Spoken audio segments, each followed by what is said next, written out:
Wouldst thou like to live deliciously?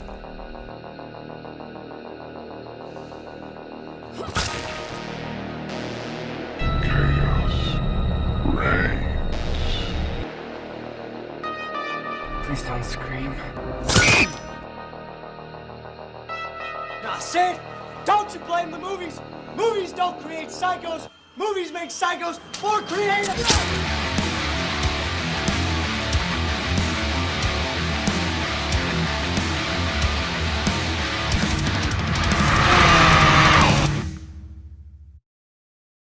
Hello stranger, my name's Jonjo Lyons and today I'm here to present to you my review for A Perfect Child of Satan.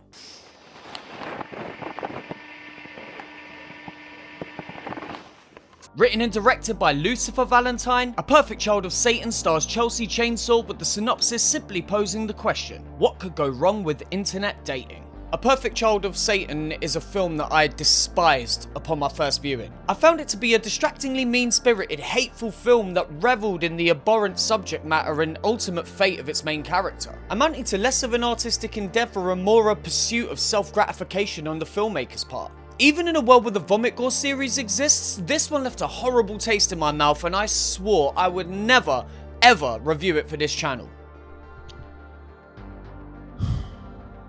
This is A Perfect Child of Satan. The film begins with close-up shots of our protagonist Sarah as she sings the Jaws theme and messes about with a video camera. She's filming what seems to be a video diary and mentions showing it to our kids one day, before going on to describe online interactions with someone that she believes could be the one. She also makes mention of not exactly getting what he does, and that he is kind of everywhere all the time, suggesting omnipotence. He is everywhere and nowhere, doling out pain and love in equal measure. She shows us her bed, making mention of putting a sheet on it when clients come over before her phone starts ringing. She answers and arranges a session with one of her clients as the score starts to subtly pulsate beneath the dialogue, ending as she asks the client where they are. Where are you right now? She then tells us he's on his way over and she'll have to turn off the camera until they're done. Cut to Sarah on the bed, post-appointment, as she describes what she did with the client, calling it boring and easy foot stuff. She then goes on to talk about the more challenging clients and their requests. Some of them want to put things inside you. Some of them want you to put things inside them. She continues in voiceover as we see shots of a man lying face down on a bed.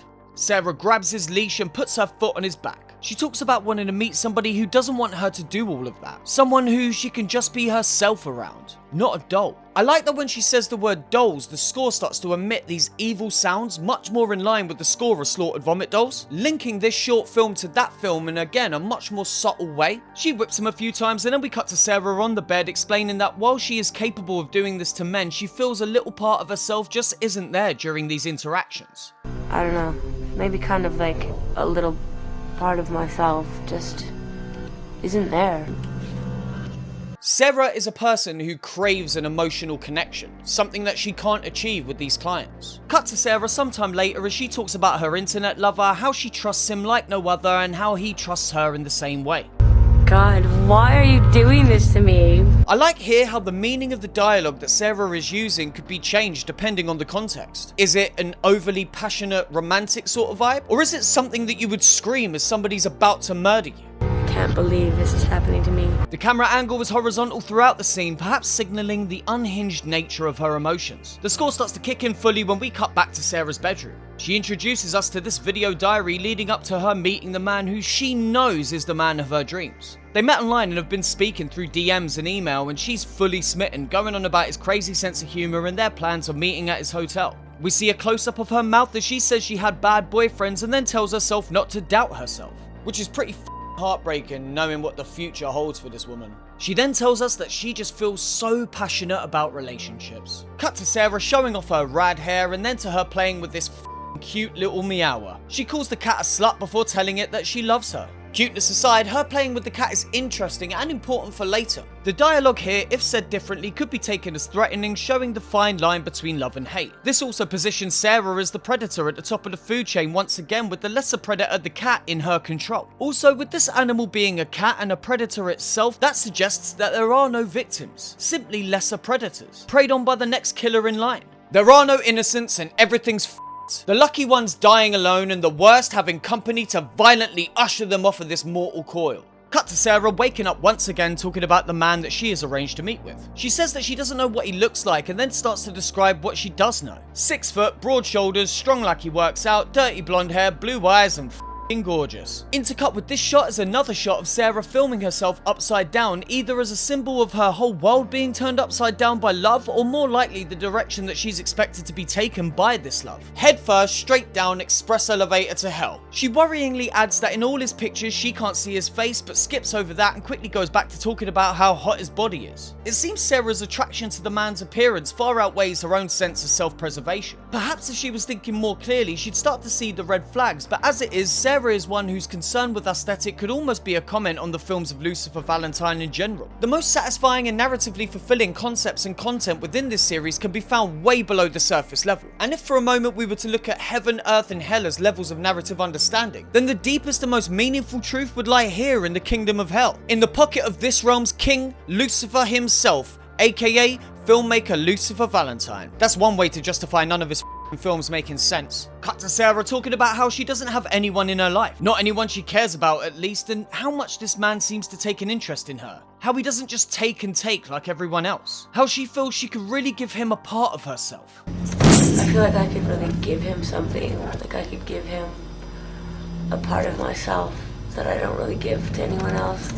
Cut to some close-ups of Sarah as for a moment the editing and score starts to lose control. Much more in the style of Lucy's previous films, and this successfully establishes a thick sense of dread for what's about to transpire. Everything up until this point has been relatively normal, so when you get these quick flashes of editing or the subtle score changes, you really start to feel anxious for Sarah. The clips also start to speed up, the film losing control, gathering speed like a runaway train about to collide with a concrete wall. We see her getting excited, not believing this is happening to her, in the morning on the meeting day, dyeing her hair, getting ready and finally telling herself over and over that she looks fine. And this is where things take a turn. Cut to the hotel room as a camera looks around. We are now in the hands of the man, and before long there's a knock on the door which he opens, revealing Sarah. The pair greet each other, the man sounding excited and giggling a lot. He tells her he's nervous, then offers to make her a drink, which she accepts. He then repeatedly asks her how it's going and breathes heavily, which starts to weird Sarah out. The score builds and builds before cutting to silence as Sarah lets out a nervous laugh.